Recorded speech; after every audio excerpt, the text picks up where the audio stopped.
എന്നിട്ട് അടുപ്പ് കത്തിച്ച് കൊടുത്ത്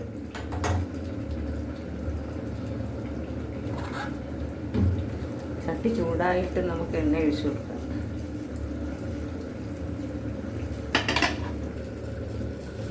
ചട്ടി ചൂടായി കഴിഞ്ഞ് നമുക്ക് അതിലേക്ക് എണ്ണ ഒഴിച്ചു കൊടുക്കാം. വെളിച്ചെണ്ണയാണ് നമ്മൾ ഒഴിക്കുന്നത്. എണ്ണ ചൂടായി കഴിഞ്ഞാൽ അതിലേക്ക് നമുക്ക് വറ്റൽമുളക് മുറിച്ചത് ഇട്ട് കൊടുക്കാം.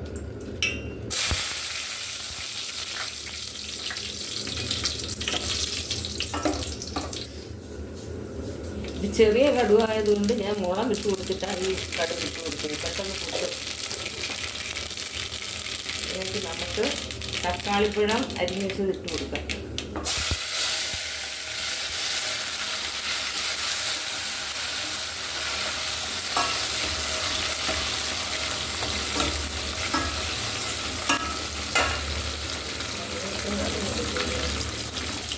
നമ്മൾ അതിലേക്ക് ക്രഷ് ചെയ്ത് വെച്ച ഇഞ്ചി, ചുമന്നുള്ളി, വെളുത്തുള്ളി, ഉലുവാപ്പൊടി ഇത്രയും കൂടി ഇട്ടാണ് നമ്മളിപ്പോൾ ഇതിൽ വഴറ്റുന്നത്.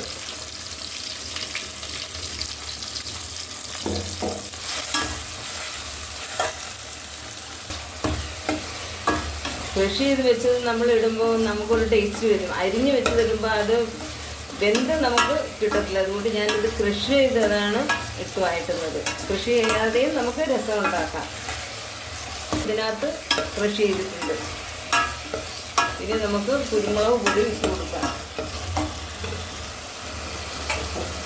ഇത് ചതച്ച് വെച്ചിരുന്ന കുരുമുളക് പൊടിയാണ്. ആവശ്യത്തിൽ നമുക്ക് ഇട്ട് കൊടുക്കാം.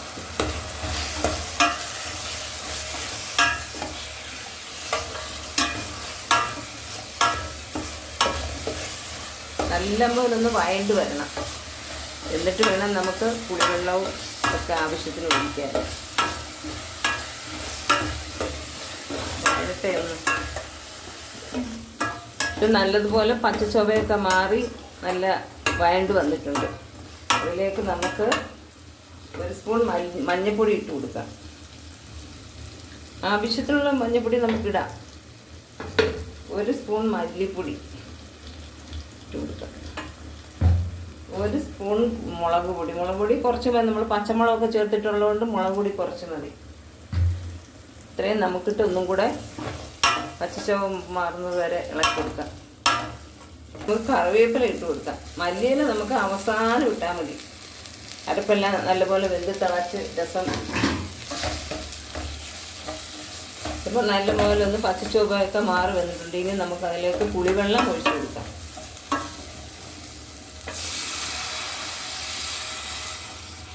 പിഴിഞ്ഞ് വെച്ചിട്ടുള്ള പുളിവെള്ളമാണ് ഒഴിക്കുന്നത്.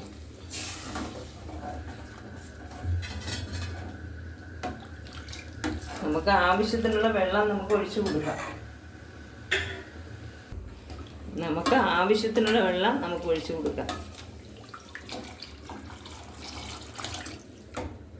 ആവശ്യത്തിന് വെള്ളം ഒഴിച്ചു കൊടുത്ത് അരപ്പ് നല്ലവണ്ണം തിളക്കട്ടെ. നമുക്ക് ഉപ്പിട്ടും കൂടെ കൊടുക്കാം.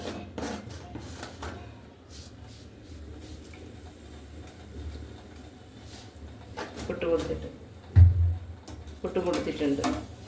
ഇനി നല്ലപോലെ തിളച്ച് വന്നിട്ട് നമുക്ക് മല്ലിയില ഇട്ട് കൊടുക്കാം. തിളക്കട്ടെ.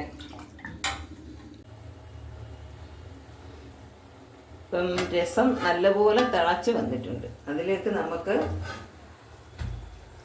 കായപ്പൊടി ഇട്ട് കൊടുക്കാം. നമുക്ക് ആവശ്യത്തിനുള്ള കായപ്പൊടി ഇടാം. അതുപോലെ തന്നെ മല്ലിയിലയും നമുക്ക് ആവശ്യത്തിനുള്ള മല്ലിയില ഇട്ട് കൊടുക്കാം. അതിപ്പോൾ ഞാനിപ്പം കായപ്പൊടി ഇട്ട് കൊടുത്ത് ഇനിയിപ്പോൾ മല്ലിയിലയും കൂടി ഇട്ടാൽ മതി. മല്ലിയില ഇട്ട് കൊടുത്ത് ഇനി നമുക്ക് ഇത്രയും മതി. ഇത് നമുക്കൊന്നും കൂടെ ചെറുതായിട്ടൊന്ന് തിളച്ച് ഇതായിട്ട് നമുക്ക് ഇറങ്ങാം. മല്ലിയിലയുടെ ഒരു ടേസ്റ്റ് ഇറങ്ങിയിട്ട് നമുക്ക് വാങ്ങാം. അതിൻ്റെ കൂട്ടത്തിൽ ഞാനൊരു അവിയൽ വെച്ചിട്ടുണ്ട്. ഇതാണ് അവിയലെന്ന് പറഞ്ഞാൽ ഈ രസം വെച്ചപ്പോൾ ഞാൻ അവിയൽ വെച്ചത്. കാരണം അവിയലും രസവും നല്ല കോമ്പിനേഷനാണ്. നിങ്ങൾ അതൊന്ന് വെച്ച് നോക്കിയിട്ട് നിങ്ങൾ പറയുക. കാരണം ഇതിനകത്ത് ഞാൻ കൂടുതലും ചെറിയ ചേമ്പാണ് ഇട്ടേക്കുന്നത്.